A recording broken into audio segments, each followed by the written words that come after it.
નમસ્કાર દર્શક મિત્રો, મહામંથનમાં આપ સૌનું સ્વાગત કરું છું।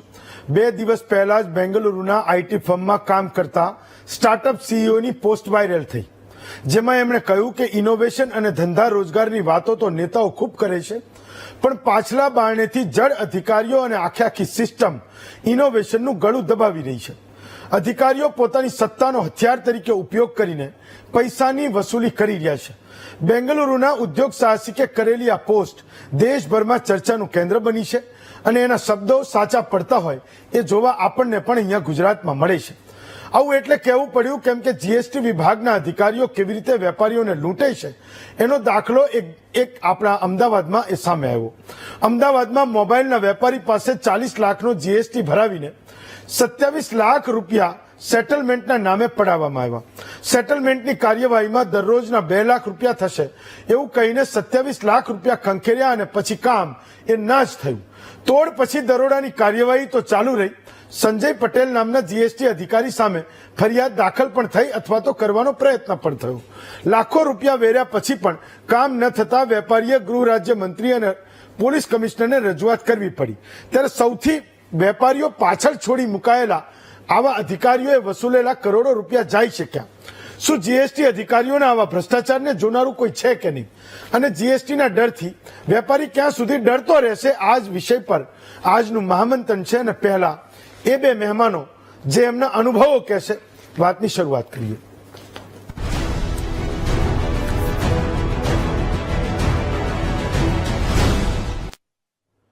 તો સરકારના નાક નીચે જીએસટીના અધિકારીઓ એમના ત્રાસનું એક નેટવર્ક બનાવી ચૂક્યા છે। એ ભીના કાગડાની જેમ ફફડતો ગુજરાતનો વેપારી પણ એ હવે અધિકારીઓના આ પૈસા ખંખેરવાના અને ડરાવવાના નેટવર્કની સામે એ બોલતો થયો છે, બોલી રહ્યો છે। આજે ગુજરાતમાં નાના એવા ધંધામાં પણ મોટી હરીફાઈ છે। એ હરીફાઈમાં ટકી રહેવા માટે આખું વેપાર જગત અત્યારે જબરજસ્ત સંઘર્ષ કરી રહ્યું છે। એ સંઘર્ષના સમયે સરકારનો જીએસટી વિભાગ એમને મદદ ના કરી શકે તો કંઈ નહીં, પણ પરેશાન ના કરે તોય હું માનું છું કે વેપારીઓના આશીર્વાદ મેળવશે। આ સંઘર્ષના સમયની હું વાત કરું છું। અમદાવાદ વેપારી મહાસંગઠને હમણાં એક ગંભીર મુદ્દાને છેડ્યો છે। વેપારીઓનું આ સંગઠન કહી રહ્યું છે કે જીએસટીના અધિકારીઓ તપાસના નામે નાના મોટા વેપારીઓને પરેશાન કરે છે। આ વાતની લેખિત રજૂઆત એ પોલીસ કમિશનરને પણ થઈ અને મુખ્યમંત્રી સુધી પણ એ વાત પહોંચી છે, પણ અધિકારીઓ એમના ધંધાની જગ્યાએ એન્ટર થાય, મોબાઈલ બંધ કરાવી દે, લાઇટ બંધ કરી નાખે અને વ્યવહારોની તપાસ કરવા માંડે। તપાસ પછી એટલું કહી દે કે તમે જીએસટીની ખૂબ મોટી ચોરી કરી છે। તો ડરાવવાની આ મોડસ ઓપરેન્ડી ખૂબ જૂની છે અને હવે ગુજરાતમાં અધિકારીઓને આ મોડસ ઓપરેન્ડી પણ એ કોઠે પડી ગઈ છે।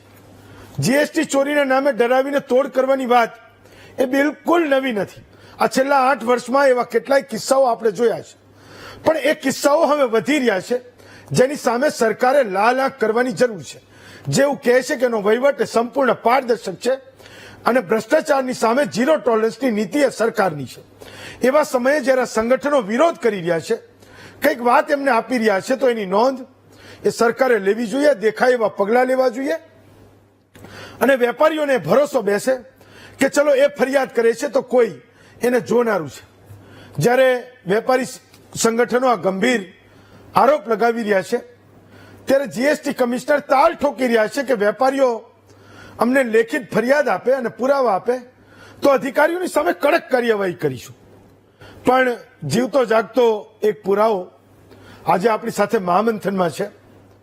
અમદાવાદના મોબાઈલના વેપારી બિરજુ પ્રજાપતિને ત્યાં જીએસટીના અધિકારીઓએ દરોડા પાડ્યા। દરોડાની કાર્યવાહી વહેલી સમેટી લેવા રોજના 2 લાખ રૂપિયા નક્કી કર્યા કે ભાઈને તમે રોજના 2 લાખ રૂપિયા આપજો, આ કાર્યવાહી વહેલી સમેટાઈ જશે અને એ કોઈ ત્રાહિત વ્યક્તિ હશે। 40 લાખનો જીએસટી પણ ભરાયો અને 27 લાખ રૂપિયા એ રોકડા લાંચ પેટે પણ લીધા। હવે આ વેપારી ભ્રષ્ટાચાર વિરોધી શાખાઓમાં એ પોલીસને અને વિવિધ એજન્સીઓને ફરિયાદ કરી રહ્યા છે કે આ અધિકારીની સામે કોઈ તો પગલાં લો। મારી પાસેથી એણે 27 લાખ રૂપિયા રોકડા લીધા છે। તો મહામંડળ જ્યારે તોડની ફરિયાદ કમિશનરને કરે છે અને કમિશનર એ ક્યાં મોઢે પુરાવા અને પગલાં લેવાની વાત કરે છે અને ગુજરાતના વેપારીઓને એ પણ નથી સમજાતું કે વાસ્તવમાં એની પાસે કોઈ એક એની ફર્મમાં, એની પેઢીમાં, એની કંપનીમાં કોઈ જીએસટી અધિકારીઓની ટીમે કોઈ દરોડા કર્યા અને એના પછી એની સાથે જે વ્યવહાર થયો હશે, કોઈ લોકોએ જીએસટીની ચોરી પણ કરતા હશે, એ બીજો પક્ષ પણ છે કે આજે આપણે એ પણ પૂછવાનું છે કે તમને કોઈ અધિકારી ડરાવી કેવી રીતે જાય કે તમે ખૂબ મોટી જીએસટીની ચોરી કરી છે, તમે 27 લાખ રૂપિયા એ રોકડા એને આપો છો કેમ, અને 40 લાખ રૂપિયા તમે જીએસટીના એ અધિકારીઓના તમારી કંપની પર દરોડા પડ્યા પછી તમે ભરો છો, તો એ પણ સામાન્ય જનતાને વાત ગળે ઉતરતી નથી, સમજાતી નથી. એ વાત પણ હું આજે પૂછવાનો છું. તો આજનો આપણો એક વિષય છે જીએસટી નો ડર બતાવી વેપારીની સાથે તોડ થતા એ વાતનું સત્ય આખરે છે શું. આપણી સાથે બે લોકો છે, એક બિરજુ પ્રજાપતિ છે જે વેપારી ભોગ બન્યા છે, જેણે કીધું કે 27 લાખ રૂપિયા મેં રોકડા એ અધિકારીઓની ટીમને આપ્યા છે, અને બીજા એ મેઘરાજ ડોડવાણી છે જે શ્રી અમદાવાદ વેપારી મહાસંગઠનના એ પોતે પ્રમુખ પણ છે. તો બિરજુભાઈ, સૌથી પહેલા તમારાથી શરૂઆત કરું છું. મને એ સમજાવો કે તમારે ત્યાં જયારે અધિકારીઓ આવ્યા તો એ ઘડીએ એ જીએસટીના અધિકારીઓએ જયારે તમારી એ ફર્મમાં તમારી જગ્યાએ જયારે એન્ટ્રી કરી તો તમને એ બરાબર ખબર હશે કે એ કેમ આવ્યા છે. પહેલા તો હું એ સમજવા માંગુ છું, તમારા અનુભવને હું સમજવા માંગુ છું, લોકો પણ સમજવા માંગે છે અને આ તોડની ઘટનાને પણ લોકો સમજવા માંગે છે. બિરજુભાઈ. मैं હું ધંધો જ કરું છું. મારી દુકાન છે, બિરજુ પ્રજાપતિ નામ છે મારો. જી. મારી દુકાન છે કૃષ્ણનગર સરદાર ચોક, બાલાજી મોબાઈલ. હા.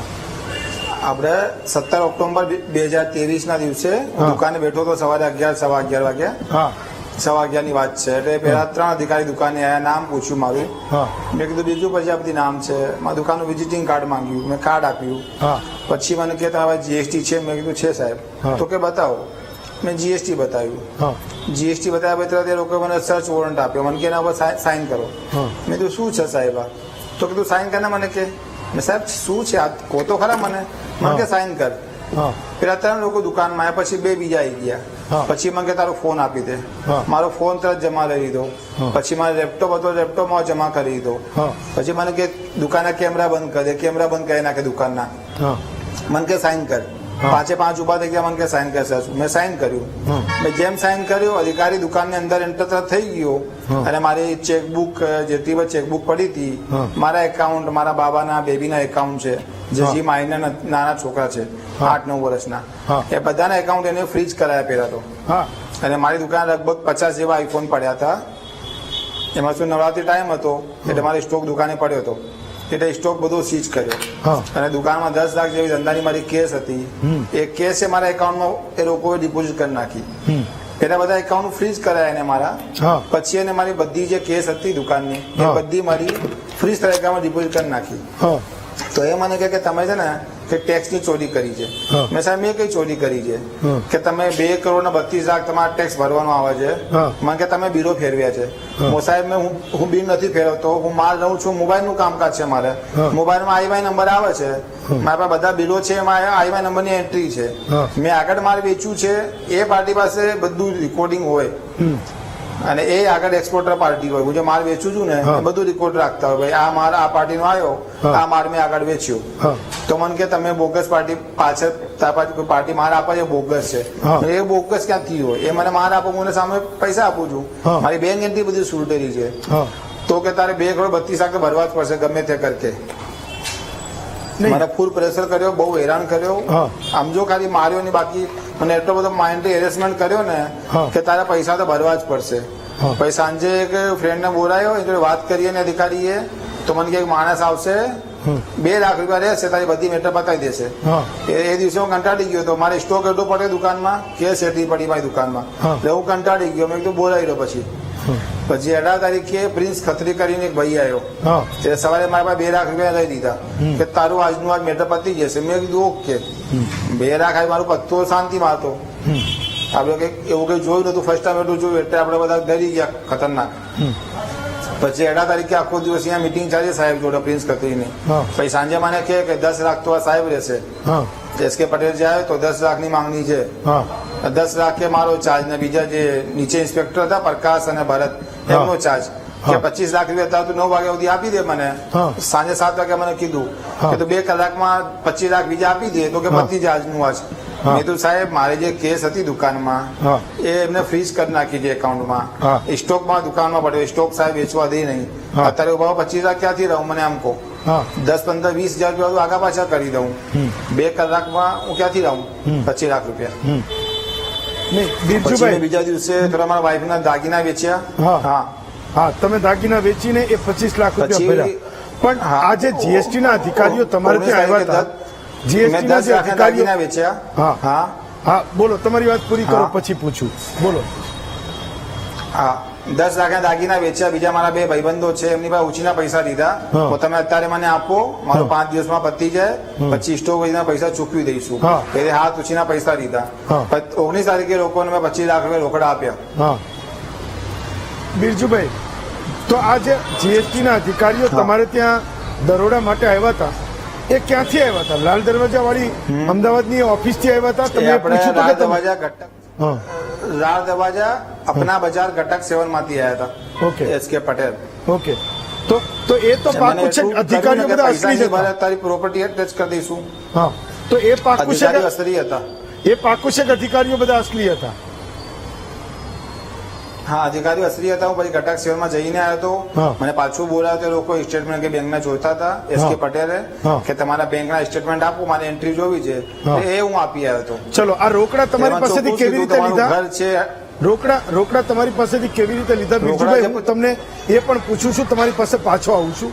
મેઘરાજભાઈ, થોડા સમય પહેલા તમે પણ કમિશનરને રજૂઆત કરી હતી કે અધિકારીઓ તોડના નામે, એ ડરાવાના નામે તોડ કરે છે ને એ વેપારીઓને પરેશાન કરી રહ્યા છે.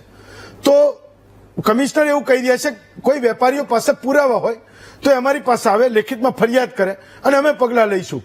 માનો કે બિરજુભાઈનો કેસ છે, એણે કીધું કે 27 ઓક્ટોબર 2023 એમની સાથે આ ઘટના ઘટી, 5-7-10 દિવસમાં એમણે એ લાંચની રકમ પણ આપી દીધી હશે. તો આ જ સૌથી મોટો પુરાવો છે. તમારે લેખિતમાં કમિશનરને એ આપી દેવું જોઈતું હતું કે આ એક વેપારી છે, કરો આના ઉપર તપાસ કરો અને કયા લોકો રોકડા પૈસા લઈ ગયા, કોણે ભ્રષ્ટાચાર કર્યો, કોણે લાંચ લીધી. મેઘરાજભાઈ, ભાઈ અમે બિરજુભાઈ સાથે હું ગયો હતો. હા. મારી પાસે એના બધા પુરાવા છે. હા. હું સ્પેશિયલ કમિશનર મેડમ હતી પી ભારતી, હા. મેં એને ત્યાં ઉભો રાખ્યો હા. કે બિરજુભાઈ તમારા પાસે કેટલા પૈસા લઈ ગયા છે? હા. તો એને કીધું મારા પાસે 27 લાખ રૂપિયા લઈ ગયા છે. હા. તો એ કીધું મારે પુરાવા આપો. મેં કીધું પુરાવા અમે આપેલો છે, એ પુરાવાના કાગળ અમારે જરૂર છે કે અમે મળ્યા નથી. મેં કીધું વાંધો નહીં, તમે ફરી આપીશું. તો આજે અમારે જોઈન્ટ કમિશનર આપણા છે એને પુરાવો આપી ઇન્વર્ટ કરાઈ આવ્યા છે. હા. હવે આ લોકોનું એ ખાલી એ સિન્ડિકેટ છે, એ સિન્ડિકેટ ચલાવે છે.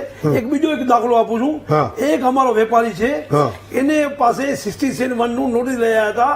એને ખાલી એક બિલ બંબઈથી માલ મંગાવ્યો હતો, એને તપાસમાં ગયા હતા. એ પૂરતી તપાસ નથી, ભાઈ તમે બિલ જમા કર્યો છે કે નથી જમા કર્યો. વેપારી કીધું કે ભાઈ મેં મારા પાસે માલ આવ્યો નથી, એક કઈ બિલ બનાવે છે મને કોઈ ખબર નથી. છતાં પણ વેપારી એગ્રી થયું કે એવું હશે તો એની ટેક્સ હું ભરી નાખું છું. પછી એને ધીમે ધીમે એને ગલા બેઠા, એને હેરાન કરવા ચાલુ કર્યો. રાતે 12 વાગે એને પાસે 40 લાખની માંગણી કરી. 40 લાખ માંગણી કરી. વેપારી કહે મારો કોઈ ગુનાહ જ નથી, હું સગા 40 લાખ આપું. એને સીએ ને બોલાવો, સીએ ખબર કોઈ સાંઠ હશે કે નથી એ આપણે ખબર નથી. પણ ધીમે ધીમે બાર્ગેનિંગ થઈ, વાત પહોંચી 16 લાખ ઉપર. 16 લાખ માટે એ વેપારીને નારાયણ ફાર્મમાં લઈ ગયો. હા. નારાયણ ફાર્મમાં લઈ ગઈ અને સીએ ને 16 લાખ રૂપિયા આપ્યા. એ બિચારો વ્યાજથી ગમે ત્યાંથી પૈસા લઈ આવ્યો. હા. એ હેરાન થઈ ગયો. મારે રાતે ફોન પણ કર્યો મેં એને કે ભાઈ શું કરું? મેં કહ્યું પૈસા ના આપે હું આવું છું. પણ વેપારી એટલો ગભરાયેલો હતો, એને પૈસા આપી દીધા. પછી બીજા દિવસે મને વાત કરી હા. કે ભાઈ મેં 16 લાખ રૂપિયા આપ્યા છે. મેં પણ આપ્યા કેમ તમે? હા. ભાઈ એટલો હેપ્નોટિઝ કરે છે, એટલો ગભરાવે છે.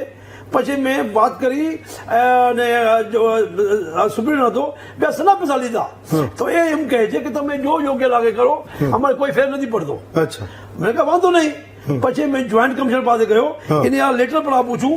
એ નોટિસ પણ તમે બતાવજો. નોટિસ છે એની. હા. હા, હા. એ લેટર જોયું. લખ્યો. ચાલો, ઓકે. હા, જોઈન્ટ કમિશને વાત કરી કે સાહેબ શું છે, હા. તો જોઈન્ટ કમિશને એવું કીધું કે અમારી ભૂલ છે, અમે એવું કોઈ આ લોકોને કીધા નથી, આ મનથી કરે છે, હા. તમે ચિંતા ના કરો, તમારું તમે વાંધો ના આવે. હા. પણ રાતે 10:30 વાગે એ ઓફિસર પૈસા પાછા લઈ આવ્યો ને વેપારી પૈસા પાછા મળ્યા, આપી દીધા, પૈસા પાછા આપી દીધા. તો સારું આ કહેવાય. તો આ લેખો સારો કહેવાય છે, પણ આજ તો ચલો અમે આયા, નહીં તો વેપારી મરી ગયો હતો. હા.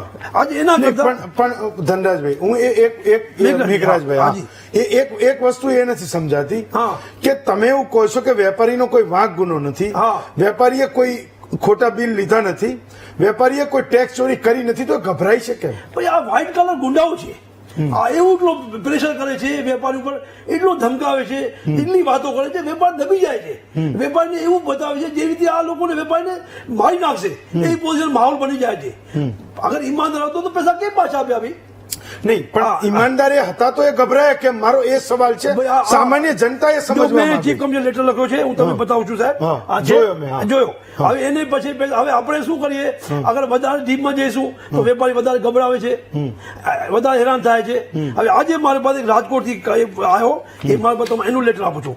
રાજકોટથી આવ્યો, એને આપી ગયા છે તમે 25 લાખ રૂપિયા ભરી નાખો. હા. ભાઈ તમે માલ 2 નંબરનું રાખો છો. ભાઈ 2 નંબરનો માલ આવે કેવી રીતે? તમારા નાકા છે, તમારા બોર્ડર છે, ટ્રાન્સપોર્ટમાં તમે હપ્તા લેતા હોય ત્યારે માલ આવતો હોય. માલ એમ તો ઉડી તો માલ આવતો નથી. હા. ગમે ત્યાં તમારે સેટિંગ ત્યારે માલ આવતો હોય ને, હા. તો ત્યારે તમે છોડો છો માલ અને વેપારીને હેરાન કરો છો. એની પાસે ઘણા બધા પૈસા લઈ ગયા, વેપારી બતાવવા માટે રેડી નથી કે એમ એટલું ગભરાયેલો હતો. છતાં પણ મને કાગળ આપ્યા કે મેઘરાજભાઈ આ મારા કાગળો છે, એ થઈ શકે એમાં તમે રાહત આપજો. હા. એ કાગળની તમે ઝેરોક્ષ પણ આપું છું. હા. બીજો દાખલો છે તમારી પાસે, હા.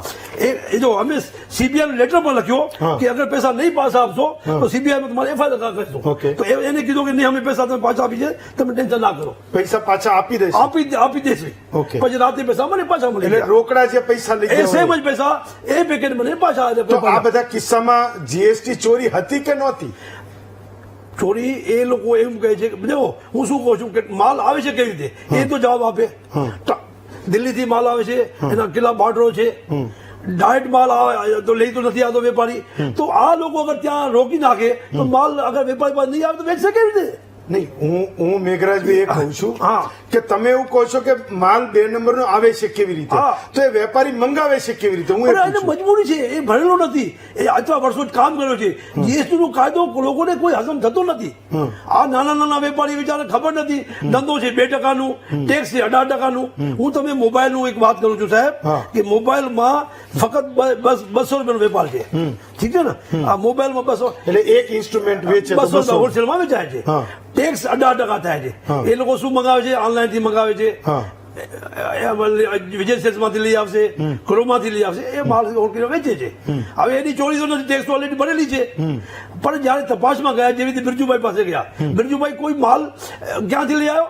એ લઈ આવ્યો ત્યાંથી, ક્રોમાંથી લઈ આવ્યો, એ લઈ આવ્યો રિલાયન્સમાં લઈ આવ્યો, એ લઈ આવ્યો વિજય સેલ્સમાં લઈ આવ્યો, એને મંગાવ્યો ઓનલાઈનથી, એને ધંધો કર્યો. હવે એની પાસે કચ્છી પરચી હશે, એને બનાવી છે વેપારનું, તો એ લોકોનું એમ કહે છે કે આ ચોરી કરી છે. ચોરી કરી નથી. હા. એ લોકો 140 જગ્યાએ તપાસ કરી, એ જ મુદ્દા હતા. એના મુદ્દામાં એ લોકો આ બેંકોના અકાઉન્ટ બંધ કરી ચાલો, નાખ્યા. હું એ ડરવા વાળી વાત બિરજુભાઈને પણ પૂછું. જી, જી, જી. બિરજુભાઈ, એક તો મારો સવાલ એ છે, જે મેં કીધું કે સામાન્ય જનતા પણ સમજવા માંગે છે, કારણ કે લોકો પણ એ માની બેસે ધીમે ધીમે. જેમ માનો તમે 40 લાખ રૂપિયા જીએસટી ભર્યો, તમે એવું કીધું 40 લાખ રૂપિયા જીએસટી ભર્યો, તો જો તમે ચોરી નહોતી કરી તો તમે 40 લાખ રૂપિયા જીએસટી કેમ ભર્યો? પણ એ લોકો મારે સ્ટોક પડ્યો, મને કહેતા સ્ટોક સીઝ થઈ જશે. હા. મારી પ્રોપર્ટી હતી ને, હા. મને કે તમારી પ્રોપર્ટી અટેચ કરીશ, તમે નહીં ભરશો ને, હા. મારું પોતાનું ઘરનું ટેક્સ બિલ રહી ગયું અધિકારી હા. લખાણના રીતે કરાવ્યું કે 40 લાખ અત્યારે ભરું છું, હા. બાકી ના ભરું ને તો સરકાર મારી પ્રોપર્ટી પર બોજો નાખી શકે છે. હા. અને પછી તમે એવું કહો છો કે મોબાઈલ વાળા પૈસા કેમ આપી દે છે? હા. આજે સીધી વાત છે, આજે હું ધંધો લઈને બેઠો છું સાહેબ, જી. મારી દુકાનમાં જે 50 ફોન પડ્યા હોય, હા. મિનિમમ 20,000 નો માલ હોય તો કેટલી કિંમત થઈ ગઈ?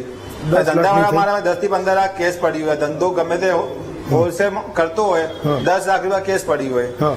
એ લોકો દુકાનમાં જેમ એન્ટર કરે ને, હા. પેલા ફોન જમા કરી નાખે, લેપટોપ જમા કરી નાખે, કેમેરા બંધ કરાવી દે, હા. પછી સીધું કહે કે તમારો સ્ટોક સીઝ કરું છું હા અરે સ્ટોકમાં જતો રહ્યો તો લોકોને પૈસા ક્યાંથી ચૂકીશું મારા પેલી શું મારો સ્ટોક બચી જાય મારો ધંધો ચાલુ રહે આજે મારા ત્યાં મને જ કીધું સ્ટોક સીઝ થશે તારો ફોન જમા થશે તારો લેપટોપ જમા થશે તારી દુકાન સીલ મારીશ એટલું માણસને કરી નાખે હેરેસમેન્ટ માણસ કરે શું પછી મેઘરાજ આજે મારે કહું તો છું મારે પોતાનું ઘર છે એનો ટેક્સ બી સાથે રહી ગયો અધિકારી મને કે પ્રોપર્ટી ટેક્સ કઈ પૈસા નહીં ભરે તો હવે એવું તમને બીવડાવી દે તમે શું કરશો પછી પણ તો એ પહેલા તમારા આટલા બધા એસોસિએશન છે તમને કોઈ એ સાદી સમજણ ન આપી કે જીએસટી ના અધિકારીઓ તમારે ત્યાં આવે તો તમારે કેમ વર્તવું હોય એને પણ પૂછી શકો સવાલ શું તમારે ત્યાં કર્યું? આટલા બધા એસોસિએશન છે તમને કોઈ વેપારીઓને કોઈ સમજાવતું નથી કે કોઈ જીએસટી નો અધિકારી તમારે ત્યાં જીએસટી નું નામ લઈને એકવાર ઘૂસી ગયો તમારી પેઢીમાં દુકાનમાં કે મકાનમાં તો તમે પણ એને પૂછી શકો કે ભાઈ તમારી જોડે આ બધી દાદાગીરી શેની કરે છે એ જવાબ ના આપે ને એ તો આપણો ફોન તો જમા જ કરી દે કોઈ વાત નહીં કે આપણને જવાબ કોઈ જવાબ નહીં આપે આપણને અધિકારી જે હોય ને કોઈ જવાબ નહીં આપે સૌથી પહેલા આપણા એકાઉન્ટ ફ્રીજ કરશે આપણી ચેકબુક રહેશે બધા એકાઉન્ટ ફ્રીજ કરશે એના પછી કેસ પડી જશે ફ્રીજ થયેલા એકાઉન્ટમાં ભરાઈ દેશે સ્ટોક સીઝ કરી દેશે સમજી ગયો ચલો બિરજુભાઈ તમે એવું કહો છો કે તમે 27 લાખ રૂપિયા રોકડા આપ્યા તમે એ પુરાવા તરીકે તમે શું આપ્યું એ કમિશનરને કે ભાઈ જો આ મારી પાસે પુરાવો છે એને મારી પાસેથી 27 લાખ રૂપિયા રોકડા લીધા છે એને શું પુરાવો જોઈએ જે ભાઈએ વહીવટ કર્યો જેનો આખો રેકોર્ડિંગ છે મારી પાસે ફોન રેકોર્ડિંગ છે મારી પાસે ફોનમાં રેકોર્ડિંગ છે હા ફોન રેકોર્ડિંગ છે ભાઈઓ હા ફોનમાં રેકોર્ડ છે ભાઈએ વહીવટ કર્યું ને એનો બધું ફોન રેકોર્ડિંગ છે મારી પાસે ઓકે પૈસા લેનારી વ્યક્તિએ જીએસટી અને સરકારનો કોઈ કર્મચારી હતો કે કોઈ ત્રાહિત વ્યક્તિ હતો શું કર્યું જીએસટી અધિકારીએ પૈસા લીધા છે ને એને માંગણી કરી હતી ને માંગણી એને કીધું માંગણી એને કીધું હા તમારી પાસેથી જે લેવા આવ્યો તો હા મારી સામે હા ના એને અધિકારી અહીંથી કઈ આંગળીઓ કરાવ્યું હતું અધિકારી હતું ને એને કઈ અમદાવાદ થી કઈ આંગળીઓ કરાવી હતી આપણને આઈડિયા નથી એ પ્રિન્સ કત્તીનો માણસ હતો એનો બીજો પાર્ટનર યુવરાજ કરીને અહીંથી આંગળીઓ કહીને બાપુનગર કઈ આંગળ હા તો વાત નહીં કીધા કઈ આંગળીઓ કરાવ્યું હતું એને પેમેન્ટનું એને ઓકે અને મેં બધી જગ્યા 1 વર્ષ થઈ ગયો હા હા બોલો 1 વર્ષ થઈ ગયો સાહેબ મેં એન્ટી કરપ્શન માં 5 અરજી નાખી છે જીએસટી કમિશનર 5 થી 7 અરજી નાખી છે આપણે પોલીસ કમિશનર અરજી નાખી છે હર સંઘવીને અરજી નાખી છે પીએમ ઓફિસ સુધી મેં અરજી નાખી ચુક્યો ઓકે અને એસીબી માં હું લગભગ 5 થી 7 વાર જઈ આવ્યો એસીબી માં તો કોઈ મને કોઈ જવાબ આપતો નથી તો આ 1.5 વર્ષ થયું હું એવું જવાબ સમજુ નથી છું મને બિરજુભાઈ 1.5 વર્ષ થયું 1.5 વર્ષ થયું તમે જ્યારથી કમ્પ્લેન કરવાની ચાલુ કરી ત્યારથી આ લોકોએ તમારો કોઈ સંપર્ક કરવાનો પ્રયત્ન કર્યો તમને કોઈ પરેશાન કરવાના ચાલુ કર્યા ફરી પાછા ના મને ના એ લોકો પાસે કમ્પ્લેન જાય તો લોકો મને પરેશાન કરે ને આપણી ગવર્મેન્ટ કોઈ એક્શન લેતી નથી ને આપણે મારે કૃષ્ણાનગરમાં કેસ આવ્યું તો કૃષ્ણાનગર ચોકીવાળા મને બોલાય મને કીધું કે તમે તો એન્ટી કરપ્શનમાં જાઓ આ કેસ કે અમારામાં ના આવે એન્ટી કરપ્શનમાં આવે છે કે અધિકારીઓને અમે અહીંયા બોલાવી ના શકીએ પછી હું એન્ટી કરપ્શનમાં ગયો તો ત્યાં કેપી તરટિયા સાહેબ હતા ત્યાં જઈને મારો જવાબ લખાઈને આવ્યો હું ત્યાં તો કે બોલાવીએ લોકોને યાદી આપીએ પછી 2 માં જઈએ તો સાહેબ નો ટ્રાન્સફર થઈ ગયો બરોડા પછી બીજા કે વિજય બે કઈ સાહેબ હતા એમને મળીને આવ્યો તો કે યાદી આપીએ છે એ લોકો જવાબ લખાવા નહીં આવતા એ અધિકારીને બોલાય જવાબ લખાવા આવતા જ નહીં અધિકારી એનો ટ્રાન્સફર થઈ ગયો સુરત જે મારા ત્યાં અધિકારી આવ્યો હતો એસકે પટેલ એનો ટ્રાન્સફર થઈ ગયો સુરત અચ્છા તો એ તો સરકારના દાયરામાં છે પૂછવું હોય તો ગમે ત્યાંથી પૂછી શકાય હા બદલી થઈ ગઈ એટલે શું એ તો ગમે ત્યારે પૂછી શકે મને એક સીધી સિમ્પલ વાત સમજાવો કે તમારે ત્યાં જયારે કોઈ જીએસટી નો અધિકારી એ રૂમમાં પ્રવેશે છે જયારે પેઢી કે દુકાનમાં આવે છે ત્યારે સીસીટીવી બંધ કરી દેવા એવું ક્યાં કાયદામાં લખ્યું છે કે સીસીટીવી બંધ કરી દેવાના આ તો ટ્રાન્સપરન્સીની વાતો થાય સરકાર એવું કહે છે કે અમે એકદમ પારદર્શક છીએ તો માનો કે બિરજુભાઈને ત્યાં કે મેઘરાજભાઈને ત્યાં કોઈ જીએસટી ની ચોરી થઈ રહી છે અને તમે જયારે રેડ કરવા જાઓ છો તો એમાં સીસીટીવી બંધ કરવાનો શું મતલબ છે આવું કોઈ કાયદામાં કઈ લખેલું છે આવું તમે લોકોએ કઈ ફરિયાદ કરી કે બંધ કરાવી દેજે આ લોકો માંગો ને એને બોલાવો અમારી સામે એને પૂછી લે કે તમે કેમ એક વેપારી પાસે ગયા એનો કેમેરા બંધ કરી એની લાઈટો બંધ કરી એની પ્રેશરાઇઝ કર્યો એને પૈસા પણ પડાયા પૈસા ભરાયા પણ નહીં જયારે વેપારી એટલું ગભરાયો હતો એ હું એક પ્રેસ માધ્યમથી કોને લઈ ગયો કે સાહેબ આ વેપારી સાથે અન્યાય થયો છે એ પૂરી હકીકત બતાવી. પછી ફોન હવે એને ખબર પડી કે કોઈ આ પાસે ગયા છે તો અધિકારીને ખબર પડી, અધિકારી દબાયો કે ત્યાં જશો તો તારો ખેર નહીં. પછી વેપારી ચેન્જ થઈ જાય કે મારે કશું નથી. તો આ લોકો એટલું હેપ્ટાઇઝ કરે છે, વેપારી એટલો ગભરાઈ જાય છે, એનું કોઈ તમે કોને પૈસા મહેનત કરી પૈસા વેપારી કમાતો હોય કોઈ ઈચ્છે કે હું પૈસા આપું? હું તમે કીધું ને 200 રૂપિયા મોબાઈલનો ધંધો છે, 200 રૂપિયા મોબાઈલમાં એ લોકો કિલોનો ધંધો આ લોકોને નોટિસ આપી દીધા. હવે એની ભૂલ છે, સિસ્ટમ નહીં બનાવ્યો, રેકોર્ડ નહીં રાખ્યો, ઓનલાઈન 10 મોબાઈલ મંગાયા, એને વેચ્યા રોકડામાંથી. હવે એને બધા તમે 18% ઓનલાઈનમાં આની ભરેલી છે. એની ખાલી ભૂલ આ છે કે એને હિસાબ રાખ્યો નથી. એના 14 મહિનાથી મોબાઈલ વાળા ધક્કા ખાવે છે, સવાર સામ કોઈ દાદ ભર્યા નથી. એના અકાઉન્ટ સીલ, એની પ્રોપર્ટી મોર્ગેજ. જયારે અમે બોલ્યા ત્યારે કીધું કે તમે લખતમાં આપો તો અમે તમારો સપોર્ટ કરીશું. તો મેં કાલે છે એ લેટર પણ આપ્યો મિસ્ટર કાવડકર સાહેબને, એના વેપારીના લેટર પણ આપ્યા, લેટરની કાપી પણ છે. એ બધા આપ્યા. ભાઈ લોકો રોડ પર આવી ગયા છે, ખાવાના ફાફા છે, લોકોના બાળક ભણવામાં તકલીફ થાય છે, એના અકાઉન્ટ ખોલો. તો મને લાગે છે આજે એવું મને મેસેજ મળ્યો કે અકાઉન્ટ આ લોકો ખોલશે. પણ તમે ડીપલી જાઓ તો સહી, ગ્રાઉન્ડ તપાસ તો કરો. તો કેવી થાય છે? તમે મારી પાસે ડેટા છે, એમાં કરોડોનો ઘોટાળા છે. હવે અમારે ખરેખર એમાં તપાસ હમણાં નહીં આપી શકું. એ મોટી સિન્ડિકેટ છે જો ચલાવે છે. આ લોકો ઉપર સિન્ડિકેટ ચલાવે છે, પૈસા પડાવે છે, ધમકાવે છે. એટલે ઘણા મુદ્દા છે. આપણે ટાઈમ હશે. હું એ સમજવા માંગુ છું કે સિન્ડિકેટની જાણ જો તમને ઓલરેડી થઈ ગઈ હોય, તમને ઓલરેડી ખબર છે કે આ લોકો સિન્ડિકેટ ચલાવે છે, તો તમે કેમ સરકારને નથી કહી દેતા કે આ લોકો સિન્ડિકેટ? સાહેબ હમણાં બી તમે કહો વેપારી લઈ નહીં આવે. વેપારી એટલા ગભરાવે છે ને. વેપારી ડરે, પણ તમારા જેવા મહાસંઘોને શેનો ડર છે? અમે આયા સામે, અમે સામે ગયા. અમે આપણા રાજીવ ટોપનો સાહેબ પાસે એ 12 ગામ ગયા છે, 30 તારીખ હાજર થશે. એને બાદ ટાઈમ લેવાનો છે, એને બધી હકીકત બતાવવાની છે કે સાહેબ આવું કેવી રીતે. સરકારને અમે રજૂઆત પણ કરીશું, રજૂઆત કરી છે, પણ અમારી બી એક માપદંડ આવે સાહેબ. આ લોકો પાસે કિલોની પ્રોપર્ટી છે. આ એક અધિકારીને શું સમજો સાહેબ? એટલી મોટી આની તપાસ થવા જોઈએ. તપાસ કરે, એક ઈમાનદાર માણસ આવે. હવે તમારી સિસ્ટમ છે, માલ આવે છે, ઓનલાઈન માલ આવે છે, બધું બતાવે છે, રિટર્ન ભરે છે. તો તમે તપાસ માટે જાઓ છો કેમ? એટલે વેપારી ત્યાં બોલાવો. વેપારી માલ તો ખિસ્સામાં લઈ નથી આવતો, એને ત્યાં બોલાવો. એને બોલાવતો નથી. એની નાની મોટી મિસ્ટેક આડી દુકાન બેસી જશે. આ બતાવો, ધીમે ધીમે ધીમે ધીમે મોટો કરી એને દબાવશે. ચાલો ભરો 50 લાખ, ભરો 80 લાખ. મને પાસે આવે ને એવા એક અધિકારીએ 50 લાખ 80 લાખ લીધા છે, પણ લિસ્ટ છે. પણ વેપારી ગભરાવે છે, બોલતા નથી. એક ઈમાનદાર એક બિઝનેસ કંપની ચાલે મારી સાથે, હું વેપારી પાસે જાઉં, દૂધ કા દૂધ પાણી પાણી નીકળી જશે. વેપારી તમે એવું કહો છો કે ગભરાય છે, તો આપનારો વેપારી છે, લેનારો અધિકારી છે, એ સરકારનો કર્મચારી છે, તો એ કરપ્શન છે.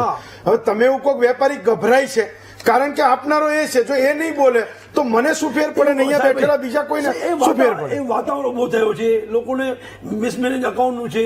આ ગમે ત્યાં કોઈ બિલ બનાવ્યો છે, એન્ટ્રી ના કરેલો હોય, એ ઘણી આ લોકોને ભૂલો છે. જેમાં લોકોને શી ખબર આ લોકો કોઈ ટેકનિક છે અધિકારી પાસે, એવું કોઈ જાદુ છે, એવું હેપ્નોસ છે. વેપારી બહુ દબી જાય છે. જો તમારી સામે દાખલો છે બિરજુભાઈનું, આ બધા નિર્દોષ છે. એને માલ ક્યાંથી લીધો? વિજય સેલ્સથી. માલ ક્યાંથી લીધો? ક્રોમાંથી. 200 રૂપિયા ધંધો કર્યો. એને દુકાને 10-20 લાખ માલ માંગ્યો. એનું શું કર્યો? ભાઈ આની તમે 18% ટેક્સ, 100% પેનલ્ટી, આટલો વ્યાજ, બધા તો ભાઈ આટલા પૈસા ભરો. એને 1-2 કરોડનું હાથમાં ફરફડ્યો આપ્યો. હવે શું કરે માણસ વેપારી? એને તો ખબર નથી. ખરેખર એની ચોરી તો 200 રૂપિયા કમાવા માટે 30-35 રૂપિયા ચોરી કરી એક મોબાઈલ ઉપર. એને ભરવા કેટલા પડ્યા? 40 લાખ ભરવા પડ્યા. કેમ કે એને કોઈ ખબર નથી. હવે એને વેપારીને ભાઈ તમે શા માટે ધંધો કરો છો? ખાતે બિલ બનાવો. પણ સામે આલો B2C બિલ હોય, હવે રોજીરોટી છે, માણસ ઘર ચલાવે કેમ છે સાહેબ? એક વેપારની મજબૂરી છે. તો આ ચેમ્બર વાળાને તો સરકાર જોડે બહુ સારું બનતું હોય છે. સરકાર એ લોકો કાયમ એ બધા મોટા મોટા વેપારીઓને, ઉદ્યોગપતિઓને બોલાવતા હોય છે. સરકારને કંઈક નવું કરવું હોય તો તમે લોકો નાના નાના સંગઠન વાળા એમને કોક બે ટિપ્પણી ના કરીએ. હવે અમારા મારે કશું બોલવું નથી. અમે હકીકત છે, અમે વેપારી દુખી છે. અમે સરકારને અપીલ કરીએ છીએ, હાથ જોડીએ છીએ કે અમે ધંધો કરવા દો, અમે જીવા દો. તમે હેરાન તમે નથી કરતા, તમે અમે હેરાન ના કરો. તમે તમારા લૂપોલ અમે બી જાણીએ છીએ, તો અમારા લૂપોલ અમે દબાવ નહીં. અમે હાથ જોડીએ ને વિનંતી કરીએ. બિરજુભાઈ, છેલ્લા 1.5 વર્ષથી તમે આ સિસ્ટમની સામે લડી રહ્યા છો, તમને કોઈ પણ જગ્યાએથી કોઈ આશા દેખાઈ, હોપ દેખાઈ કે ચલો તમે એ 27 લાખ રૂપિયા રોકડા તમારી પાસેથી લઈ ગયેલા અધિકારીઓની ટોળકીની સામે લડી રહ્યા છો, ફરિયાદ કરી રહ્યા છો, તો તમારું કોઈ સાંભળી પણ ગયું છે? કોઈ એક જગ્યાએથી તમને ક્યાંય આશા અને હોપ દેખાઈ? રોડ ઉપર આવી ગયો છું, હા, કોઈ આશા નહીં દેખાય. અત્યારે મારું સિવિલ બગડી ગયું છે, મારી બેંક લોન છે એમાં દેવું થઈ ગયું છે, બેંક વાળા મારા ઉપર કેસે કરી નાખ્યું છે પૈસા લીધે. અત્યારે મારા બેંકના લોન ચૂકવવાના પૈસાની જીએસટી લીધે મારી એવી હાલત થઈ ગઈ. મારો બિઝનેસ 1 વર્ષથી બંધ થઈ ગયું છે, મારા ક્રેડિટ કાર્ડ, મારો સિવિલ, લોન બધું મારું પતી ગયું છે. અત્યારે મારા ઉપર એરેસ્ટ વોરંટ છૂટી ગયા. બે બેંક વાળા મારા ઉપર કેસ કર્યું છે, એ મારા નામે એરેસ્ટ વોરંટ નીકળી ગયા. એવી મારી હાથ થઈ ગઈ. વિચારો હવે આ જીએસટી અધિકારીઓ લીધે. એ તો પોતાના લઈને જતા રહ્યા, પોતાના ઘર બંધ નાખ્યા છે. પબ્લિક વડે બરબાદ થાય, ગમે તે થાય. એમનું કામ થઈ ગયું, પતી ગયું. ચલો હું પણ સરકાર મારા નામના એરેસ્ટ વોરંટ નીકળી ગયા છે બેંક વાળા. દેશ વિદેશમાંથી ધંધાને આપણે અહીંયા લાવી રહ્યા છીએ, તો એ ધંધો કરીને એક વેપારી જે 12, 15, 20 લોકોનું ઘર ચલાવી રહ્યો છે, આપણી ઇકોનોમીમાં સૌથી વધારે યોગદાન આપી રહ્યો છે, અને એ જીએસટી ભરનારો ઈમાનદાર વેપારી એ દંડાય નહીં, એ અહીંયા ખુશ રહે, તો હું સમજુ છું કે જેને આપણે બહારથી અહીંયા ધંધો કરવા લાવી રહ્યા છીએ એ લેખે ગણાશે. જે ગુજરાતમાં લોકો કામ કરી રહ્યા છે, ઈમાનદારીથી વેપાર ધંધો કરી રહ્યા છે, એ લોકોની પરેશાની પણ સરકાર સમજે. એ અધિકારીઓના કારણે પણ સરકારની શાખ એ દાવ પર લાગેલી છે. મેઘરાજભાઈ અને બિરજુભાઈ બંનેનો ખૂબ ખૂબ આભાર માનું છું. એક નવા વિષય તરફ આગળ વધીશું. એક બ્રેક લઈએ, બ્રેક પછી પાછા આવીએ.